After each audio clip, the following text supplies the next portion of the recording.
રાજકોટ જિલ્લા પંચાયતના વિપક્ષી નેતા અર્જુન ખાટરિયા હવે ભાજપમાં જોડાયા છે। કોંગ્રેસની નીતિ રીતિ સામે બણગા ફૂંકનાર આ નેતાને ભાજપે ફૂલડે વધાવ્યા છે।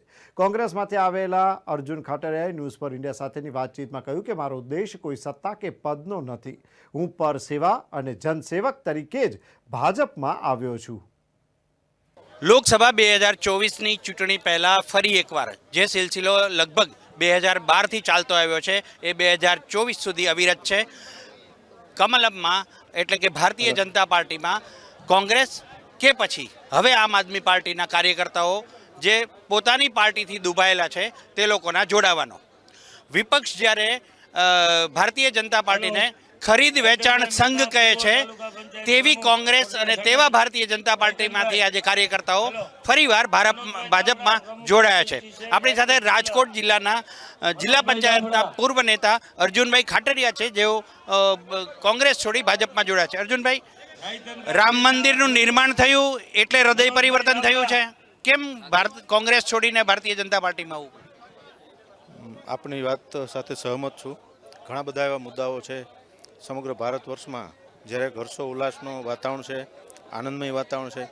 આવતી 22 જાન્યુઆરી અયોધ્યામાં આપણા રામલલ્લા છે એનું પ્રાણ પ્રતિષ્ઠા મહોત્સવનો કાર્યક્રમ છે। સાથે સાથે સમગ્ર ભારત વર્ષમાં વિકાસના પૈડાના રથ જે રીતે આદરણીય વડાપ્રધાન નરેન્દ્રભાઈ મોદીના હસ્તે ચાલી રહ્યા છે, આ બધા જ યજ્ઞમાં છે એ અમે આહુતિ આપવા માટે અમારા સારાઈ, કોટડા તાલુકા, રાજકોટ જિલ્લાના અલગ અલગ સંગઠન સાથે સંકળાયેલા તમામ કાર્યકર્તા, આગેવાનો એ બધા આજે ભારતીય જનતા પાર્ટીમાં જોડાણા છે। કોંગ્રેસમાં શું મૂંઝવણ હતી, મૂંઝારો શું હતો? કોંગ્રેસ પાર્ટીના ઘણા બધા મુદ્દાઓ એવા હતા,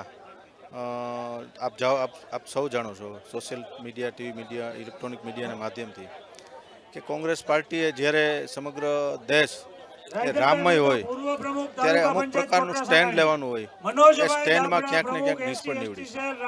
આ બધા મુદ્દાઓ છે એમાં અમે ઘણા બધા દુઃખી હતા અને એના આ મુદ્દાના અનુસંધાને છે અમે ભારતીય જનતા પાર્ટીમાં જોડાયા છે।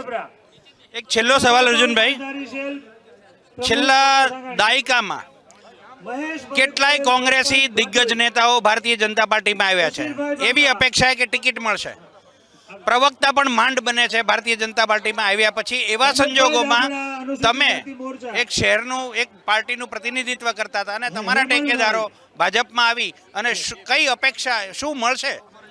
માત્ર કાર્યકર્તા તો કોંગ્રેસમાં પણ હતા, પણ ભાજપમાં કંઈક તો અપેક્ષા હશે કે કંઈક મળશે? હું કોઈ મહત્વાકાંક્ષી વ્યક્તિ નથી, પાયાનો કાર્યકર્તા છું। મારે એવી કોઈ જીજીવિષા નથી કે ભારતીય જનતા પાર્ટીમાં જઈને મેળવી લેવું।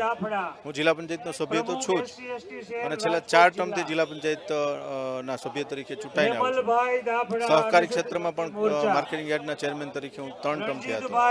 અલગ અલગ સંસ્થાઓ સાથે જોડાયેલો છું। મારે કાર્યકર્તાઓ અને મારા શુભેચ્છકો, મિત્રો, વડીલો બધા જ લાગણીથી મારી સાથે જોડાયેલા છે। કોઈ મહત્વાકાંક્ષા નથી, કોઈ કમિટમેન્ટ નથી, કોઈ ડિમાન્ડ નથી, માત્ર ને માત્ર વિકાસના આ યજ્ઞમાં આહુતિ આપવા માટે ભારતીય જનતા પાર્ટીમાં જોડાયા છે। ઓકે, આભાર અર્જુનભાઈ। હા, અર્જુનભાઈ ખાટરિયા, જેમનું કહેવું છે કે વિકાસના સેવા યજ્ઞમાં પોતે આહુતિ આપવા આવ્યા છે, પરંતુ ભારતીય જનતા પાર્ટી લગભગ 360 ડિગ્રીના એંગલ પર કોંગ્રેસ અને આમ આદમી પાર્ટીને સાફ કરી અને લોકસભા ચૂંટણીમાં વિજય રથ પર સવાર થવા કમર કસી રહી છે। કેમેરામેન રાજેન્દ્ર સાથે Mehul Zala, news for India, Gandhinagar.